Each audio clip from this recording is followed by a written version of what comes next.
আসসালামু আলাইকুম। কেমন আছেন সবাই? বেশ কিছুদিন যাবৎ ব্যস্ততার কারণে ভিডিওতে নিয়মিত হতে পারিনি।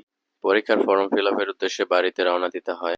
সচরাচর গাড়িতে পৌঁছালেও গাড়ির জার্নি থেকে লঞ্চের জার্নিটা বেশি আরামদায়ক হয়। প্রাকৃতিক সৌন্দর্য অনেক উপভোগ করা যায়। আসলে সত্যি কথা বলতে নদীর জার্নিগুলো একটু স্পেশাল হয়, কারণ গ্রামের যে পরিবেশ আর প্রকৃতি, নদী যখন ভরা থাকে তখন দেখার জন্য আর কি পর্যাপ্ত ভালো একটা ভিউ পাওয়া যায়। এবারের জার্নিটা তেমনটা স্পেশাল হয়। একাকী কিছুটা বোর হচ্ছিলাম। বাড়িতে পৌঁছে ভাতিজিকে দেখার উদ্দেশ্যে রওনা দিলাম। এটা হচ্ছে আমাদের মুলাদির মসজিদ, বড় মসজিদ নামে পরিচিত। আমাদের মুলাদি নদীর কোল ঘেঁষে এটা নির্মাণ করা হয়। অত্র এলাকাতে এটাই সবচেয়ে বড় মসজিদ।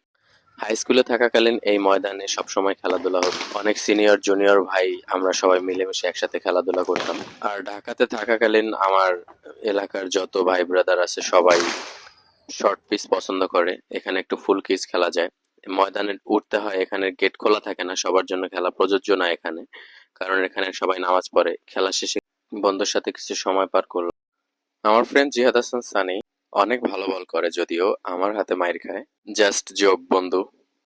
এটা হচ্ছে আমাদের মিরগঞ্জের নদী। নদীটা খুবই সুন্দর দেখতে। বরিশাল এবং আমাদের গ্রামের যাতায়াতের মধ্যে এটাই একমাত্র পথ। ঢাকা থেকে আসলে একমাত্র ভোগান্তির রাস্তা হচ্ছে এটা।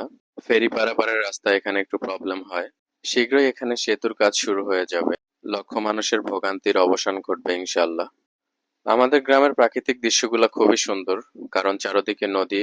ঢাকাতে থাকার কারণে এইসব পরিবেশ খুবই মিস করি। জেলেদের মাছ ধরা, নৌকা ভ্রমণ। ঢাকাতে যেহেতু একা থাকতে হয়, তাই সবসময় চেষ্টা করি নিজেকে ভালো রাখার।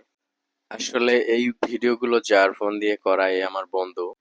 এখন থেকে অনলাইনে নিয়মিত হওয়ার চেষ্টা করব। সবাই ভালো থাকবেন। আল্লাহ হাফেজ।